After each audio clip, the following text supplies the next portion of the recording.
असाच रस्ता गेला.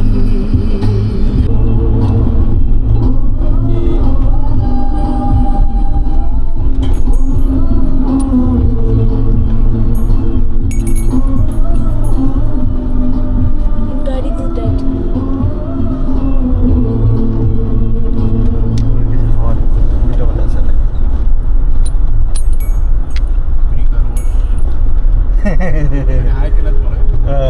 तू बघत होता हसला थोडासा गणपती तो एकदम ओपन स्माइल केली त्याने एकदम.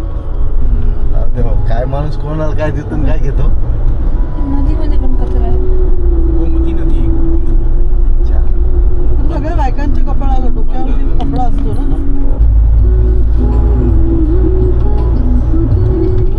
आपल्याला सरळ घ्यायची ना.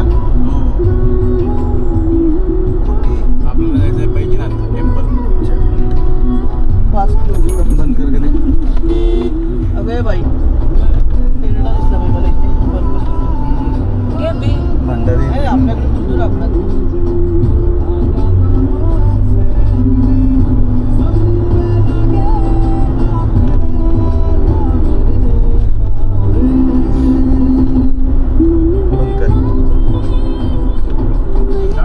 Right right.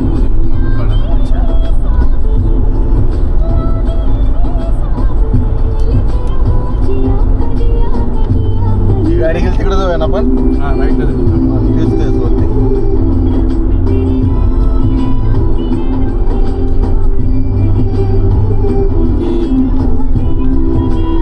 जेव्हा बागेश्वरला जेव्हा तेव्हा आपण लेफ्ट. इथं खाली.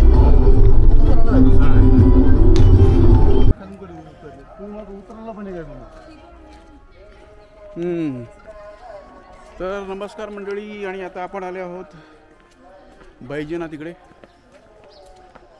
तर इकडचं तुम्ही समोर बघितलं असं एक गँगवे केलेलं आहे,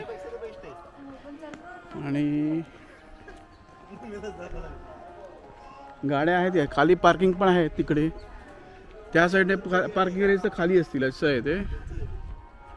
गव्हर्नमेंटचं होतं ते. इकडे पुढे एक डॅम आहे, आणि हा असा थोडासा वॉटरवे केला आहे, वॉटरफ्रंट. सिंचाई विभाग.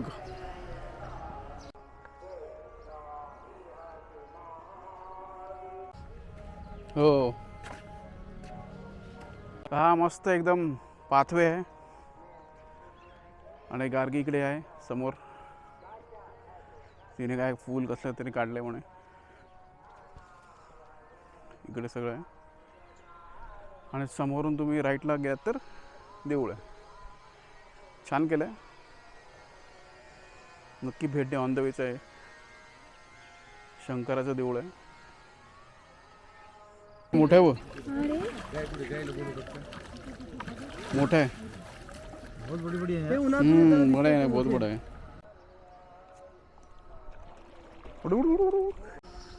तर हा आहे बैजनाथ मंदिरचा परिसर असं आहे. तर हे तुम्ही बघितलं, हे आहे मेन मंदिर, वैद्यनाथ मंदिर. आणि इकडे टोटल मला वाटतं 108 देवळं आहेत. मस्त आहे.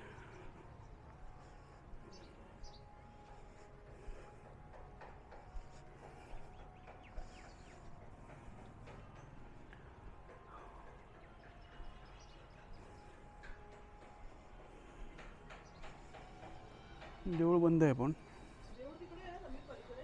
हे बघ, हे देऊळ आहे.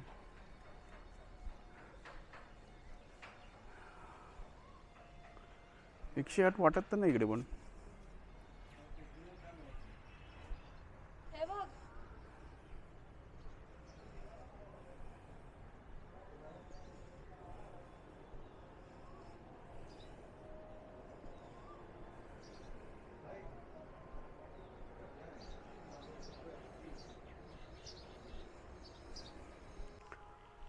तर तुम्ही हे बघितलं तर हा आहे गणपती बाप्पाचं मंदिर, आणि शिवलिंग आहे इकडे. मस्त मंदिर परिसर आहे,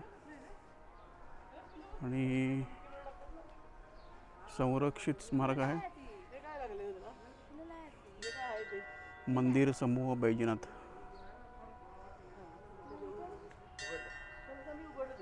चला आता वाजलेले आहेत बरोबर 5 आणि देऊळ उघडलेलं आहे. हा मस्त देवाचा मंदिरचा परिसर आहे. पूर्ण झाड काढावं लागेल काय एकच आहे तर हे तुम्ही बघितलं ना, हे आहे निलगिरी. ह्याच्यातलं सगळं गजरा पण निलगिरी होतो आणि तो आम्ही फोडला तर त्याला निलगिरीचा हे येत आहे. मस्त आहे.